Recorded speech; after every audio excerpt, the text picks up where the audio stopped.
George Clarke is back with a new series that offers viewers exclusive access to some of the UK's most extraordinary places. George joins me now. Good morning, George. Morning, mate. How are you? I'm very well, thank you very much indeed. Thanks for taking the time to talk to us this morning. Now, the whole series, you get exclusive access to National Trust properties, don't you?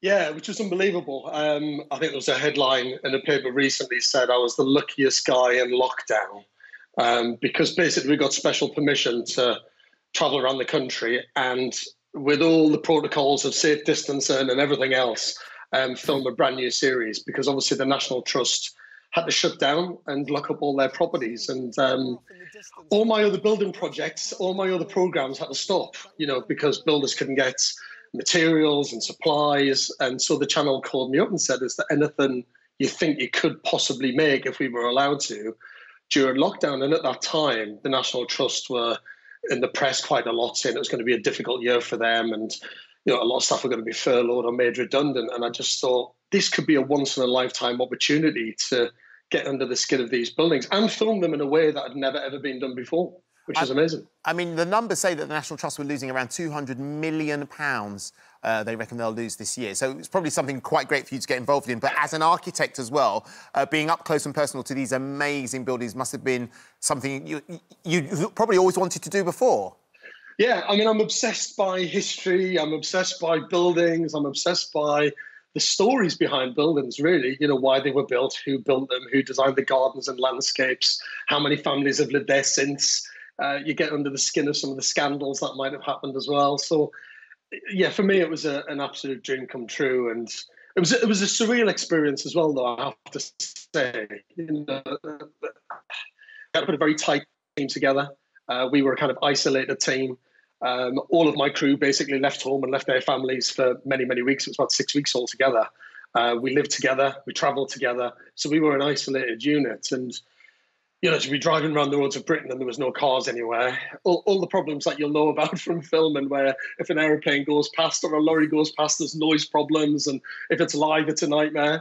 And we were just able to film the most surreal footage, really, in absolute peace and tranquility. And I'm just hoping that when people watch it, when it comes out on Sunday, that it just becomes a joy for them to watch. You know, it's obviously been such a tough time, hasn't it, for the last 5-6 months? Unbelievably difficult, really. And I just think for people to switch off from everything and all the anxieties and all the worries and just watch joyful telly for an hour of beautiful buildings and beautiful landscapes. I'm hoping it's quite escapist for them, really. No, see, I genuinely, I can't draw to save my life, but I love... I think you can. No, I really can't. Everybody says that. No, everybody says that. Right, I'm going to make you do something. You can send it to me later, right? I used to do this thing. Everyone would say, I can't draw. Right. You get an A4 sheet of paper. Hang on. I actually have one. A pen. Okay, a pen.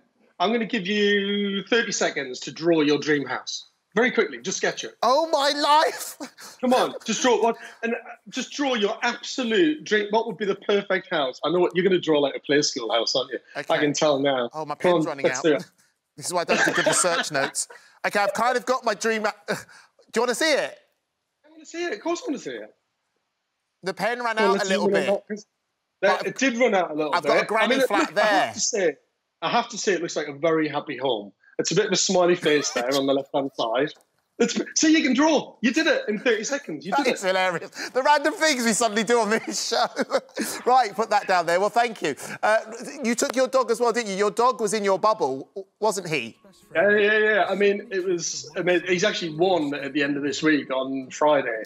And as part of the series, it's in 4 parts, obviously, 1 hour programme. We do a grand country house, we do an unusual house, we do a garden sequence in part 3, and then we do a walk in part 4. And to take Loki, my Siberian husky, off, which I felt a bit sorry for him because the weather was amazing. It was like 30-odd degrees nearly every day. But he just loves walking, and it was a joy, and he got on with the crew and the team, and it's fantastic. Absolutely beautiful dog. And before you suddenly sprung that drawing thing on me, what I was going to say is the building I love the most is the Natural History Museum. Do you love that building? That is my favourite building in the world. Beautiful, beautiful, beautiful building. So, look, during lockdown, you've also been teaching your sons how to build as well, haven't you? Yeah. I'm always kind of throwing them in at the deep end, to be honest with you. I think the sooner you get your kids building and doing stuff, the better. I mean, it's a joy to make stuff anyway. But I think the sooner you teach them, the safer it is. You know, getting them to learn how to use tools in a really safe way, and hammers and power tools and stuff like that. The earlier they start, the better. So, yeah, they got to work on the garden shed, which was fantastic. Excellent. Look, George, because you've made me do so many other things I wasn't going to do, we've run out of time already. But I just wanted to say congratulations. You've done 9 series of Amazing Spaces, which is an unbelievable record. So well done. It's a great show. I love it. Maybe I'm just nosy. Yeah, but that's fine. And we made the first 4 episodes of 8, which went out before lockdown kicked in. And for the last kind of 6 weeks, I've just finished off making the last 4. I've got to do the voiceover for that. So I think that'll be coming out sometimes kind of September, October, I would have thought. George, you're amazing. Thank you so much for taking the time to be with us this morning. Thank you so much. And a beautiful drawing, so you can draw. It'll be in the tape by lunchtime. See you later. Brilliant. Thank you. Cheers, Andy. See you later. Bye-bye. Don't forget, you can watch full episodes of Lorraine on the ITV Hub and all the best clips, compilations and playlists right here on our channel. Just subscribe now and you'll never miss an upload. Click here to watch another video similar to this one, or click here to head to our channel's homepage to explore all of our exciting videos.